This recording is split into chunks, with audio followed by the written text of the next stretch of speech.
Hey and welcome to Neverwinter with Aragon. So we've got some news with updates coming to both the Cleric and the Rogue. Now on the Cleric side of things, it's mainly surrounding Arbiter and its effectiveness in multi-target content.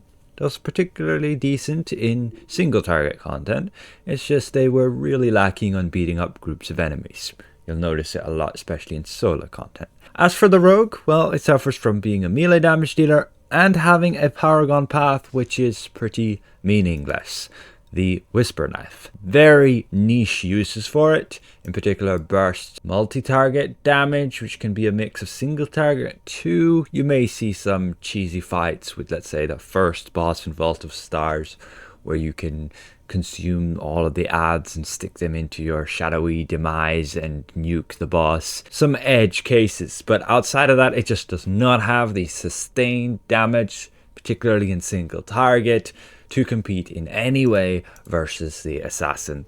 So it'll be getting some love. However, there are some additional changes that will be impacting the assassin that may be very concerning, and we'll cover some data here, some test results, and see what exactly the devs are wanting to change. So let's start things off though with the Cleric. I'll have timestamps on the play bar below. If you have no interest in the Cleric, you can skip directly to the Rogue. So as we said, Cleric DPS struggles on the multi-target department. Does not have a lot of useful options for multi-target damage. You look at something like Daunting Light and its area is minuscule. You're not going to hit very many enemies within it. Chains of Blazing Light got butchered, so it doesn't actually deal any damage anymore. A very odd change in my opinion, but it's now literally only crowd control. So people were leaving feedback on the Discord that they were unsatisfied with Cleric DPS overall in terms of AoE. And we did get some recognition from the devs, in particular Brett Norton, the executive producer. He says they'll look at their different abilities, and yeah, they did. He goes on to say that they aren't planning on an Arbiter rework, but just want to make a few quick changes that may help. So Daunting Light might see a magnitude increase, Burning Patch may get fixed so that it can critically hit, Sunburst, still an ongoing debate on the knockback effect or not. It's particularly bad for a group, but has some niche cases, and particularly for newer players who'd want some breathing room, pushing the enemies away can help. And Chains of Blazing Light, they said yes, they could add a magnitude damage to this. Don't expect it to be particularly high as it still has that crowd control effect. So he gives a proposal like this as an example. You'll restrain your enemies and deal radiant damage to them. Magnitude like 200, it'll have its added effect based on your judgment stacks, and you can increase the damage up and it will restrain them for like 12 seconds. That is great. 200 magnitude though is a little bit low, but it's better than nothing. But then they go on to talk about Sunburst. It has this awful knockback ability. The enemies just go flying. And yeah, they are going to address this. They're going to make a change where it will only cause the knockback effect if you channel this ability for the full 1 second. So you'll channel it. Once the bar of channeling fills, it will like knock them back. Otherwise, if you just like press it once, it'll deal the full damage and won't knock back.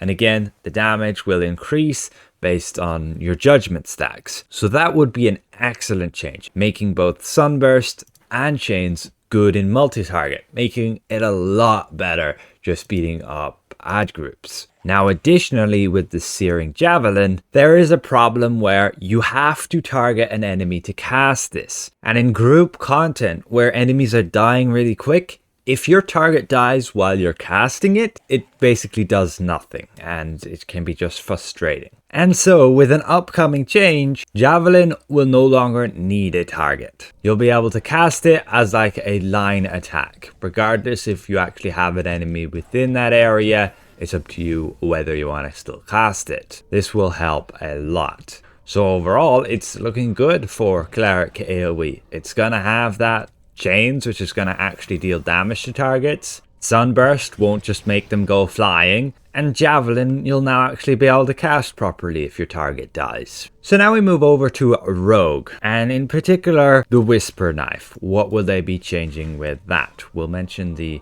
change to Assassin a little bit later, but Whisperknife again really struggles with its at-wills, just not being very effective. And well, there are some updates coming to it.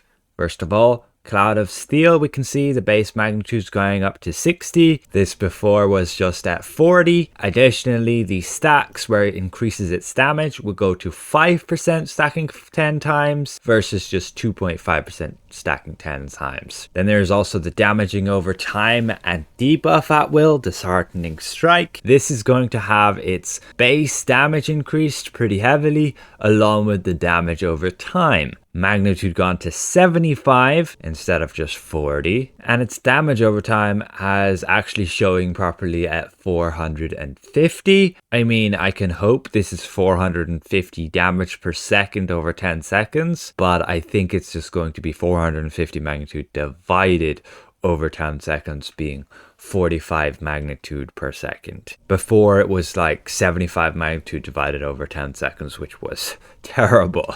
And then the capstone feat, Gutterborn's Touch. When you deal combat advantage, you grant the Gutterborn effect, where your ranged powers will deal 10% more damage. This has gone from just being 5%, so alright, but I don't see it as very impactful. Now, to add to this, they won't be doing like a full rework of rogue powers. They're just trying to adjust some values on Whisperknife and get them more viable. Shadow of Demise and Shadowy Opportunity feats will be updated as well to try and make them a bit more competitive feats comparable to what Assassin has. And they've also are going to update the Lurker's Assault and Killing Storm daily powers. Many of you may already know about Killing Storm plus Razor Action. It's a bit powerful, particularly beating up groups of enemies, but we'll see where that goes if they decide to change Killing Storm. They're probably deciding to change it because it's underwhelming, but I actually like it how it is with this combo, but you never know what they'll decide to do. Shadow of Demise is great and very good in single target. It's just Whisperknife struggles a ton in actually gaining that stealth back, especially if you're getting hit. But they seem to also want to change Shadowy Opportunity, how that working. This was the one you'd use mainly for multi-target damage, but we'll see overall. At least they are having a look at the Whisperknife, and we can see a hopeful estimate of when these changes will come to the preview server for testing at around early December, so in just a few weeks. However, on the Assassin side, things look a little bit grimmer, but you never know. This is what they went on to say. Now, many people have been poking Brett about Wicked Reminder. I tested it ages ago and the stealth effect was not working to reduce the enemy's critical avoidance, and that is still to this day. And they've been bringing up the excuse that enemies don't have critical avoidance and that they can't be reduced and they need to rework it. And well, enemies do have critical avoidance because the vulnerability enhancement does work, reducing the enemy's critical avoidance. But they seem to want to change it so that it's balanced, because otherwise it would be a power that grants a 10% physical damage debuff to everybody who attacks the target, along with a 10% increase to basically everybody's critical severity against the target. That would be a ton for just one encounter power that already hits for quite a lot of damage. So I guess they want to balance that around the team a bit better. But here comes the controversial and, in my opinion, sad news. They want to change Path of Blades. Rather than it having like just over 20 hits, they want to change it to have like 4 hits over 6 to 3 seconds versus 10 to 5 seconds. They want to make it deal about the same damage, just deal its full damage in a smaller, more plausible window. The big negative of this is the massive number of free encounter class hits. You have a lot of abilities on Rogue that benefit from using Path of Blades, and this is why we would use it even in single target versus like Clashing Blade, because of the amount of things it can trigger, like your Oppressive Darkness. It it basically doubles the damage of Path of Blades because every single hit can trigger this. Then you have your Toxic Blades, very easy to maintain while you use Path of Blades, as each hit is again triggering this. You can keep those 5 stacks up. Then you can use gear pieces like the Mythalar set. That's why the Mythalar set was good on a rogue, because all those hits were again getting dealt with Mythalar from each hit of Path of Blades. You need to have those like 20 hits or so. Then the Band of Air with its touch of wind was much easier to get hits from this using Path of Blades. And then you have like your Ferocity here, which you could get damage hits on with Path of Blades. You have other abilities like getting your Bloodlust procced very easily by a Path of Blades, along with your Companion enhancement. All of these things combining together to make Path of Blades just nearly twice as effective as just using another single target encounter power. On top of that, if the fight is mixed between multi-target and single target, this was really helpful, like the first boss in MTOS. You're killing groups of enemies and beating up the boss. In the new trial, you're beating up the bosses and groups of enemies, and just having this damage over time ability, which is a large area, was just massive. And their proposal to change it down to just having 4 hits versus over 20 is just, in my opinion, not good in that regard, and I was very unhappy with that. I made sure to go and express my opinion that Rogue will be losing a good decent chunk of damage with this change. Not just because of the damage of the encounter power, but because of that utility to trigger all of those bonuses. Anyway, Brett Norton went and asked me to provide some before and after combat logs with these changes, so I will be doing that. Now, many of us went on a big discussion of how this is going to be impacting the rogue, how they don't like it, and etc, etc. But he went on then to reassure us a bit after reading our feedback that it's not intended to decrease the DPS of the rogue. It's not intended to reduce their damage overall, so they will be making adjustments to compensate. So they said they'll look at Oppressive Darkness and other areas to mitigate the damage loss. Then he also explains that Path of Blades in its 20 hit form represents a particular outlier that makes trigger based effects challenging to balance. They don't want to see rogue assassins' performance decrease, so they'll look at what they can do. They generally don't want a class to leverage multi-target powers as a primary damage dealing effect in single target fights. That's not the intent behind Path of Blades, and not something they're trying to preserve.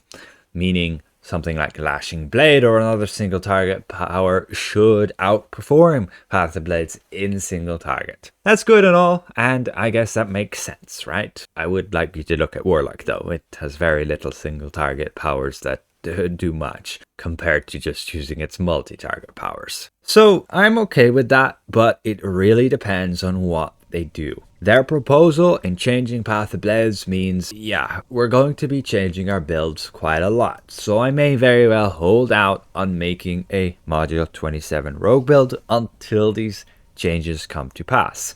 Because I would just be making a build of the previous build, very similar. You can go check that out, my Module 26 one. All you'll want to do is make sure to move away from Underdark bonuses over to normal bonuses that are going to work everywhere, in particular in wild space. You'll still want to use like the Mythalar set for personal damage, or Marilith set if you're in a team or nobody else is using it, and otherwise Band of Air is still good, but that is until Path of Blade gets nerfed. If Path of Blade gets nerfed, everything gets thrown up in question.